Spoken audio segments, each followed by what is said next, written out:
Hey guys, this is Asif और आप देख रहे हैं अपना प्यारा चैनल फार्मा मेडिकल एजुकेशन। हाँ, आज हम लोग डिस्कस करने वाले हैं pharmaceutical and organic chemistry B pharma first semester का सिलेबस थ्योरी का। ठीक है, सबसे पहले थ्योरी सिलेबस को डिस्कस करेंगे, देन हम आएंगे प्रैक्टिकल पर। ठीक है, तो सबसे पहले हम लोग फार्मास्यूटिकल एंड ऑर्गेनिक केमिस्ट्री के बारे में बात कर लेते हैं कि ये फार्मास्यूटिकल एंड ऑर्गेनिक केमिस्ट्री के अंदर स्कोप क्या है, इसके ऑब्जेक्ट क्या है। ठीक है, इनका हमें खास ध्यान रखना पड़ेगा क्योंकि ये हमारे सिलेबस के बहुत इंपॉर्टेंट पार्ट होते हैं। जब भी हमें सिलेबस स्टार्ट करना है तो सबसे पहले हमें इसका ध्यान रखना है। ठीक है, चलिए स्टार्ट करते हैं। स्कोप स्कोप क्या है फार्मास्यूटिकल इन ऑर्गेनिक केमिस्ट्री का? This subject deal with the monograph of inorganic drug and pharmaceuticals. ये कहता है जो इनऑर्गेनिक ड्रग्स होते हैं और फार्मास्यूटिकल्स होते हैं उनका जो मोनोग्राफ होता है, ठीक है, उसके बारे में हम लोग क्या करते हैं, स्टडी करते हैं।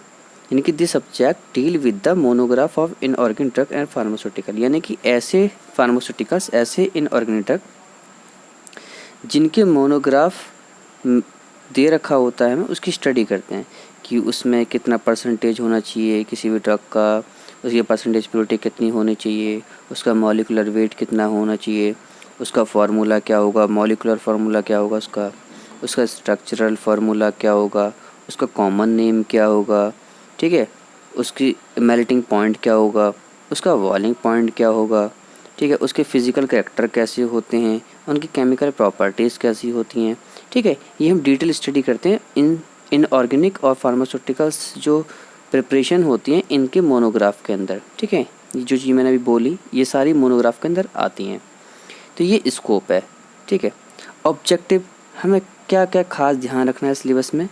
हमें ध्यान रखना है पहला point, know the source of impurities and method to determine the impurities in inorganic drug and pharmaceuticals. अब बात आती है कि हमें पता होना चाहिए कि सोर्स ऑफ इम्प्योरिटीज़ क्या होती हैं, यानी जहाँ से हमारी इम्प्योरिटीज़ आ सकती हैं हमारे किसी फार्मास्यूटिकल्स के अंदर, इनऑर्गेनिक ड्रग्स के अंदर, जहाँ से भी हमारी इम्प्योरिटीज़ आ सकती हैं तो उनके बारे में हमें पता होना चाहिए, उनका सोर्स पता होना चाहिए। ठीक है, method determine the impurities in organic drug and pharmaceuticals. ये कहता है कि जो इनऑर्गेनिक ड्रग होते हैं और फार्मास्यूटिकल्स होते हैं उनके मेथड हमें पता होना चाहिए जिससे हम डिटरमाइन कर सकें किसी भी इम्प्योरिटी को। यानी कि किसी फार्मास्यूटिकल्स में या कोई भी ड्रग आपने ले ली, इनऑर्गेनिक ड्रग, अब हमें ये डिटरमाइन करना है कहीं उसके अंदर कोई इम्प्योरिटीज़ तो नहीं है, तो उसको डिटरमाइन करने के लिए जो मेथड इस्तेमाल किए जाते हैं उसके बारे में स्टडी की जाती है। ठीक है, यानी किसी भी ड्रग्स के अंदर जो भी इनऑर्गेनिक ड्रग हैं, फार्मास्यूटिकल्स हैं हमारे, उसके अंदर प्योरिटी डिसाइड की जाती है और इम्प्योरिटी को डिटरमाइन किया जाता है कि कौन सी इम्प्योरिटी इस ड्रग के अंदर आ सकती है। तो उसके कुछ मेथड ऐसे होते हैं जो डिटरमाइन करते हैं इम्प्योरिटी को उस फार्मास्यूटिकल्स या उस इनऑर्गेनिक ड्रग के अंदर कि इम्प्योरिटी है या नहीं है। ऐसे कुछ मेथड इस्तेमाल किए जाते हैं पहचानने में। दूसरा पॉइंट है understand the medicinal and pharmaceutical importance of inorganic compound. ये कहता है कि जो मेडिसिनल और फार्मास्यूटिकल्स की जो इम्पोर्टेंस है, यानी कोई भी इनऑर्गेनिक कंपाउंड है वो किस प्रकार से हम यूज़ कर सकते हैं, मेडिसिनल के रूप में किस प्रकार से कर सकते हैं, फार्मास्यूटिकल्स के रूप में किस प्रकार से उसकी इंपॉर्टेंस है, इसके बारे में हमें अंडरस्टैंड करना चाहिए, खास समझना चाहिए। ठीक है, अब बात आती है, चलिए सिलेबस को पूरी तरीके से होल सिलेबस को यूनिट वाइज स्टार्ट करते हैं। ठीक है, स्टडी करते हैं कि क्या है सिलेबस के अंदर, हमें क्या डिस्कस करना है। हर एक टॉपिक पर सेपरेट वीडियो इस चैनल पे आएगी। अगर आपको ये पसंद आए तो आपको पता है क्या करना है, लाइक करना है, सब्सक्राइब करना है, शेयर करना है, कमेंट करना है, ताकि आने वाली वीडियो को नोटिफिकेशन अब तक आ जाए। तो चलिए स्टार्ट करते हैं यूनिट फर्स्ट का सिलेबस कि क्या कंटेंट दे रखा है। यूनिट फर्स्ट के अंदर हमें क्या कंटेंट दे रखा है कि हमारे पहला जो चैप्टर है ये है हमारा कोर्स कंटेंट के अंदर जो यूनिट फर्स्ट का जो पहला चैप्टर है इम्प्योरिटीज़ इन फार्मास्यूटिकल सब्सटेंस। यानी कि जो फार्मास्यूटिकल सब्सटेंस होते हैं, हमारे फार्मास्यूटिकल्स होते हैं, हमारे जो इनऑर्गेनिक ड्रग होते हैं उनके अंदर इम्प्योरिटीज़। अब ये हमारा हो गया पहला चैप्टर। अब इसमें पढ़ना क्या क्या है, हमें हिस्ट्री ऑफ फार्माकोपिया के बारे में पढ़ना है कि फार्माकोपिया क्या होती है, उसकी हिस्ट्री क्या है। ठीक है, इंडियन फार्माकोपिया हो, ब्रिटिश फार्माकोपिया हो, यूएसपी यानी यूनाइटेड स्टेट ऑफ फार्माकोपिया हो, या अदर फार्माकोपिया हो लाइक जापानीज़ फार्माकोपिया हो, रशियन फार्माकोपिया हो, तो इन फार्माकोपिया की हमें क्या करना है, हिस्ट्री पढ़नी है। ठीक है, दूसरा जिसका टॉपिक है source of impurities, source and types of impurities, यानी कि जो इम्प्योरिटीज़ आती हैं उनका सोर्स, यानी कहाँ से आती हैं वो इम्प्योरिटीज़ और वो कितने टाइप की इम्प्योरिटीज़ होती हैं हमारी।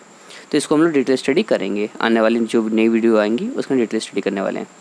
फिर आता है principle involve in the limit test for the chloride, sulphate, iron, arsenic, lead and heavy metal. ये कहता है कि जो प्रिंसिपल इन्वॉल्व होंगे इन लिमिट टेस्ट ना, यानी लिमिट टेस्ट जो होते हैं वो हमें ये डिटरमाइन करते हैं, ये बताते हैं कि किसी भी सॉल्यूशन के अंदर, किसी भी ड्रग के अंदर जो हमारी इम्प्योरिटी है उसकी लिमिट कितनी होनी चाहिए। अगर उससे ज़्यादा अगर लिमिट होती है तो इसका मतलब होता है कि हमारा वो ड्रग जो सैंपल है वो फेल हो जाएगा। ठीक है, तो हमें ये बताते हैं। तो उनके प्रिंसिपल के बारे में हमें क्या करनी है, स्टडी करनी है। किस किस की लिमिट टेस्ट की प्रिंसिपल की स्टडी करनी है, chloride, sulphate, iron, arsenic, lead, heavy metal. ठीक है, उसके बाद हमें पढ़ना है क्या, मॉडिफाइड लिमिट टेस्ट। किसके लिए पढ़ना है, क्लोराइड एंड सल्फेट के लिए मॉडिफाइड लिमिट टेस्ट होते हैं, इसके बारे में हमें डिटेल स्टडी करनी है। उसके बाद ये वाला पोर्शन देखेंगे हम, नीचे आएंगे, इसमें लिखा हुआ जेनरिक मेथड ऑफ प्रिपरेशन, यानी जिसके पास ये स्टीरिक का सिंबल लगा होगा, नीचे कंपाउंड जो दे रखे हैं जिनके ऊपर भी इस स्टीरिक यानी स्टार का सिंबल लगा होगा, हमें क्या करना है, उसकी प्रॉपर्टीज़ एंड मेडिसिनल यूज़ जो होते हैं उन इनऑर्गेनिक कंपाउंड के, उनकी ये स्टडी करनी है।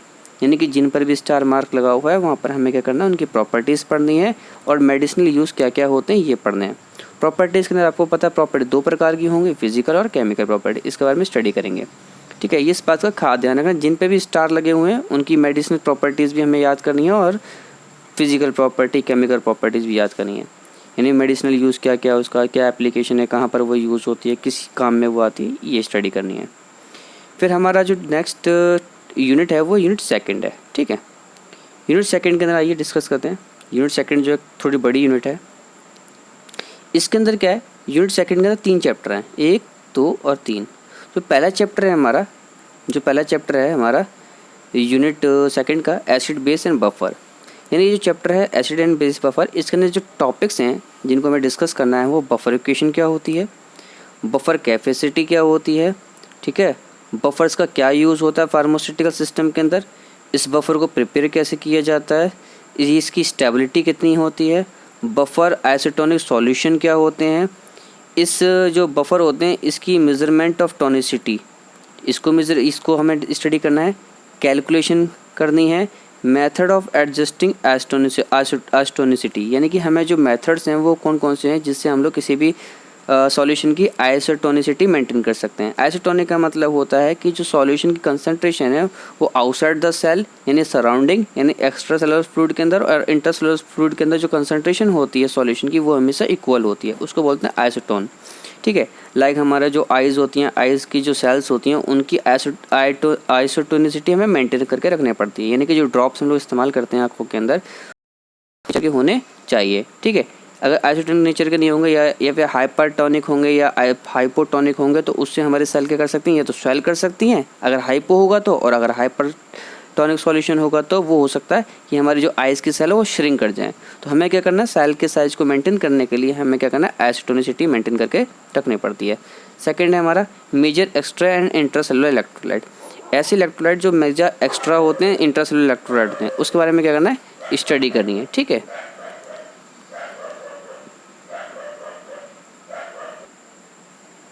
हाँ, तो हमारे जो major extra and intracellular electrolyte होते हैं उसके अंदर हमें किसकी स्टडी करनी है ज़्यादातर, फंक्शन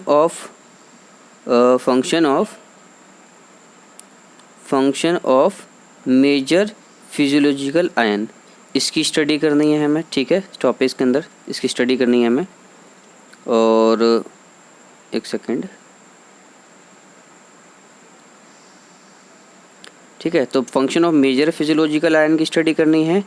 उसके बाद हमें स्टडी करनी है इलेक्ट्रोलाइट्स की। ठीक है, electrolyte use in replacement therapy के अंदर किस प्रकार से इलेक्ट्रोलाइट यूज़ किए जाते हैं। ठीक है, सोडियम क्लोराइड, इस पर स्टार मार्क लगा हुआ है तो इसकी मेडिसिनल प्रॉपर्टी और फिजिकल प्रॉपर्टी, केमिकल प्रॉपर्टी हमें लिखनी है। ठीक है, potassium chloride, calcium gluconate, oral rehydration salt जिसको ORS के नाम से जानते हैं। ठीक है, इनका क्या यूज़ होता है, फिजियोलॉजिकल एसिड बेस बैलेंस क्या होता है, इसके बारे में लोग स्टडी करेंगे सेकंड चैप्टर के अंदर इसके। ठीक है, थर्ड चैप्टर आता है हमारा इसका, इसी का थर्ड चैप्टर है, ये बोलता है डेंटल प्रोडक्ट। डेंटल प्रोडक्ट क्या होते हैं, तो उसमें हमें स्टडी करनी है जो कि दांतों के लिए टीथ होते हैं उनके अंदर काम आते हैं, या तो उनको माउथ वॉश, या तो हम क्या करते हैं क्लीनिंग के लिए इस्तेमाल करते हैं, या फिर एंटी कैरीज के लिए इस्तेमाल करते हैं, या फिर फिलिंग के लिए काम करते हैं, तो उनको डेंटल प्रोडक्ट कहते हैं। ठीक है, अब उसमें हमें किस किस के बारे में स्टडी करनी है, तो डेंट्रीफिशिस क्या होती है इसके बारे में, role of fluoride in treatment of dental caries, यानी कि जो दांत सड़ जाते हैं, ख़राब हो जाते हैं, उसके अंदर जो रोल है फ्लोराइड का वो किस प्रकार से ट्रीटमेंट के रूप में इस्तेमाल किया जाता है। डिसैनिटाइजिंग एजेंट क्या होते हैं, लाइक सोडियम फ्लोराइड एक डिसैनिटाइजिंग एजेंट था, उसके बारे में स्टडी करेंगे। इसमें लिखा calcium carbonate, sodium fluoride, zinc, eugenol, cement. तो इसकी हमें क्या करना है, डिटेल स्टडी करनी है। हर एक टॉपिक के अंदर एक नई नई वीडियो आएगी, ठीक है, इस चैनल पे बने रहिए हमारे साथ इस चैनल पे, ठीक है। फिर हमारा जो यूनिट थर्ड है, यूनिट थर्ड के अंदर हमें क्या स्टडी करनी है, यूनिट थर्ड के अंदर स्टडी करनी है हमें गैस्ट्रो इंटेस्टिनल एजेंट, ऐसे एजेंट जो कि हमारे गैस्ट्रो इंटेस्टिनल सिस्टम के अंदर हेल्पफुल होते हैं। या तो वो एसिडिफायर होते हैं या वो एंटासिड होते हैं, ठीक है। अगर एसिडिफायर होंगे तो अमोनियम क्लोराइड और डाइल्यूट HCl, ये एसिडिटी को इंक्रीज़ करने में मदद करते हैं, यानी ब्लड के pH को डिक्रीज़ करने में और बॉडी के एसिड को इंक्रीज़ करने में। या तो ये सिस्टमेटिक होते हैं एसिडिफायर, ठीक है, या फिर ये लोकल एसिडिफायर होते हैं, ठीक है। एंटासिड क्या होते हैं, एंटासिड जो होते हैं ये ऐसी प्रॉपर्टी रखते हैं जो कि एसिड के अगेंस्ट होती है। कैसी होती है, एसिड के अगेंस्ट, उसको एंटा एसिड बोलते हैं। Like sodium carbonate, sodium bicarbonate, है ना, सोडियम हाइड्रोक्साइड, ये एंटासिड होते हैं। बट जो नॉर्मल एंटासिड बॉडी के अंदर जो इंट्रोड्यूस किए जाते हैं, यूज़ किए जाते हैं, उनके बारे में हम लोग आगे स्टडी करते हैं, ठीक है। तो पहले तो हमें जानना होगा आइडियल प्रॉपर्टी ऑफ एंटासिड, यानी कि जो एंटासिड्स होते हैं उनकी आइडियल प्रॉपर्टीज़ कैसी होनी चाहिए, एंटासिड किस टाइप की होनी चाहिए। सिस्टमेटिक एसिड एल्कोलिसिस ना करें, ठीक, एब्जॉर्बेबल ना हो, डाइजेशन के अंदर कोई भी इफेक्ट ना डालें, ठीक है। इनकी वो प्रॉपर्टी होती है आइडियल प्रॉपर्टी की, वो ऐसे हों। अब हमें कम्बिनेशन ऑफ एंटासिड पढ़ना है कि एंटासिड कौन कौन सी कम्बिनेशन के रूप में इस्तेमाल किए जाते हैं बॉडी के अंदर, ठीक है। सोडियम बाइकार्बोनेट के बारे में पढ़ना है, इस पर स्टार मार्क लगा हुआ है, आपको पता है कि इसकी मेडिसिनल प्रॉपर्टीज़, यानी कि मेडिसिनल यूज़ क्या होता है उसकी प्रॉपर्टीज़ पढ़नी है हमें। एल्युमिनियम हाइड्रोक्साइड जेल, ये भी एक एंटासिड होता है, यानी बेसिक नेचर का होता है। मैग्नीशियम हाइड्रोजन मिक्सचर, ये भी बेसिक नेचर का होता है, हमें इसकी स्टडी करनी है। यानी जितने भी बेसिक नेचर के जनरली यूज़ किए जाते हैं बॉडी के अंदर against acid, this is known as antacid, ठीक है। फिर इस्तेमाल किया जाता है कैथार्टिक्स। कैथार्टिक्स क्या होते हैं, cathartics magnesium sulphate, sodium orthophosphate, kaolin and bentonite.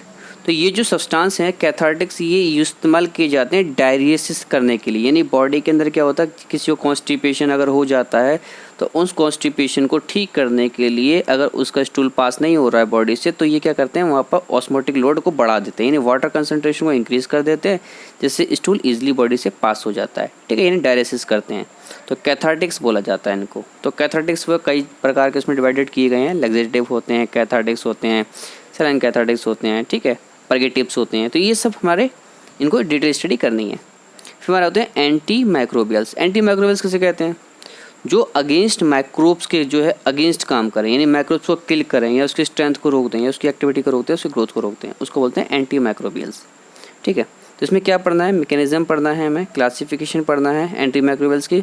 तो पोटेशियम परमैंगनेट एज ए इस्तेमाल किया जाता है anti microbial agent. Boric acid इस्तेमाल किया जाता है as a anti microbial agent.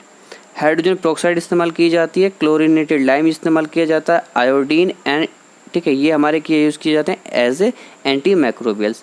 तो हमें इसके बारे में डिटेल स्टडी करनी है और इनकी प्रिपरेशन कैसे होती है, इनको प्रिपेयर कैसे किया जाता है, इसके बारे में हमें क्या करना है, स्टडी करनी है। वो खास ध्यान रखना कि जिस पे स्टार लगा हुआ है उसका हमें क्या करना है, उसकी प्रॉपर्टीज़ पढ़नी है और मेडिसिनल यूज़ पढ़ने हैं। फिर आता है चौथा हमारा यूनिट, इसमें हमें मिसलिनियस कंपाउंड हैं हमारे, ठीक है, जिनके बारे में स्टडी करनी है। लाइक एक्सपेक्टोरेंट क्या होते हैं, जो बॉडी से हमारा जो है वो जो बलगम होता है उसको बॉडी से बाहर कर देते हैं, लाइक एक्सपेक्टोरेंट उसको बोलते हैं हमें, ठीक है। इमेटिक्स यानी कि जो उल्टियाँ कराते हैं, वोमिटिंग कराते हैं, ठीक है, ये उसके एग्जांपल है। पोटेशियम आयोडाइड हमारा एक्सपेक्टोरेंट और ammonium chloride is the expectorant. अब इमेटिक्स में क्या है, कॉपर सल्फेट हमारे इमेटिक्स रूप में, यानी जो वोमिटिंग कराते हैं, और सोडियम पोटेशियम टार्ट्रेट, ठीक है, ये हमारे एग्जाम्पल दे रखे हैं, ठीक है। तो सोडियम पोटेशियम टार्ट्रेट नहीं होता, सोडियम एंटीमनी टार्ट्रेट होता है एज ए, जो हमारा इमेटिक्स के रूप में इस्तेमाल होता है। बट शायद ये इसमें थोड़ा सी मिस्टेक दे रखी है सिलेबस के अंदर, कोई दिक्कत नहीं है, बट दे रखा है तो हमें पढ़ना पड़ेगा। हीमेटेनिक्स कौन से होते हैं, जो कि फेरस सल्फेट यानी कि फेरस ग्लूकोनेट, जो कि हमारी बॉडी के अंदर आयरन कंसनट्रेशन को मेंटेन करके रखते हैं, उनको बोलते हैं हम लोग हीमेटेनिक्स, ठीक है, क्या बोलते हैं, हीमेटेनिक्स बोलते हैं उनको। अब आता है फिर पॉइजन और एंटीडोट। पॉइजन क्या होते हैं? पॉइजन वो होते हैं जो बॉडी के अंदर आ जाने के बाद बॉडी के अंदर एंजाइम की एक्टिविटी को रोक देते हैं या बॉडी के अंदर आरबीसी के साथ बाइंड कर जाते हैं, वो होते हैं पॉइजन, ठीक है, जिससे बॉडी की प्रोसेस रुक जाती है। एंटीडोट जो उसके अगेंस्ट दिए जाते हैं, लाइक सोडियम थायोसल्फेट हो गया, एक्टिवेटेड चारकोल हो गया, सोडियम नाइट्रेट हो गया, ये इस्तेमाल किए जाते हैं, ठीक है, ये सब इस्तेमाल किए जाते हैं। एस्ट्रिंजेंट क्या होते हैं? एस्ट्रिंजेंट जो होते हैं प्रोटीन प्रेसिपिटेशन कर देते हैं, यानी कहीं पे अगर घाव हो गया तो हम प्रोटीन को प्रेसिपिटेट कर देंगे, या फिर अगर कोई वेक्टर अटैक कर गया उसके प्रोटीन को प्रेसिपिटेट कर देंगे, उसकी प्रोसेस को रोक देते हैं। लाइक जिंक सल्फेट और पोटाशियम इसके रूप में इस्तेमाल किए जाते हैं, ठीक है। अब चलिए स्टार्ट करते हैं नया, इसका जो लास्ट का जो इसका यूनिट है वो 5th, ठीक है, स्टडी करते हैं उसके बारे में। चलिए, तो हमारी जो लास्ट यूनिट है वो है हमारी रेडियो फार्मास्यूटिकल्स। रेडियो फार्मास्यूटिकल्स के अंदर में क्या क्या पढ़ना है? रेडियो एक्टिविटी क्या होती है, ठीक है, measurement of radio activity, radio activity कैसे मेजर किया जाता है, इसकी यूनिट क्या होती है, ठीक है, प्रॉपर्टीज़ पढ़नी है हमें, अल्फा बीटा गामा रेडिएशन क्या होती है, हाफ लाइफ क्या होती है, ये मेन टॉपिक होता है हमारा एग्जाम के अंदर आता है।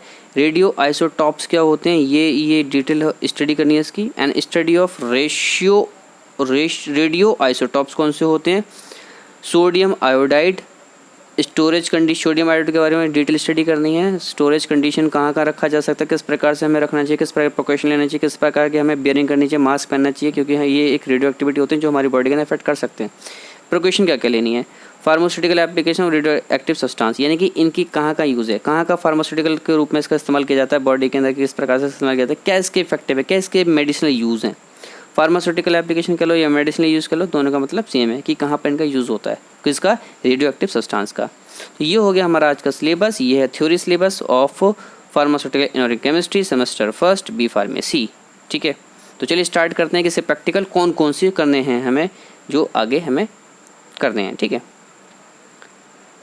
प्रैक्टिकल्स करने हैं इनके, फार्मास्यूटिकल इनऑर्गेनिक केमिस्ट्री के प्रैक्टिकल हैं, ठीक है। एक वीक के अंदर 4 आवर कम से कम एटलीस्ट हमें देना चाहिए प्रैक्टिकल करने के लिए, दिखा रखा है इसमें।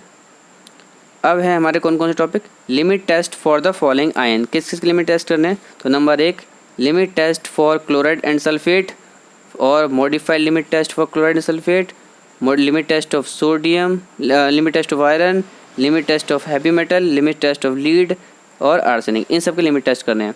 और आइडेंटिफिकेट टेस्ट किसके करने हैं, magnesium hydroxide, ferrous sulphate, sodium carbonate, calcium gluconate, copper sulphate, आपको क्या करना है, इनके आइडेंटिफिकेशन कर दें। मैग्नीशियम हाइड्रोक्साइड आपको पता है कि ये एक हमारा कैथार्टिक्स है, फेरस सल्फेट हेमेटेनिक्स है, सोडियम कार्बोनेट, सोडियम बाइकार्बोनेट ये हमारा एंटासिड है, कैल्शियम ग्लूकोनेट ये भी एज ए इस्तेमाल किया जाता है as a calcium replacement therapy के अंदर, कैल्शियम और के रूप में, यानी कैल्शियम की जो डिफिशियंसी होती है उसको ठीक करने के लिए।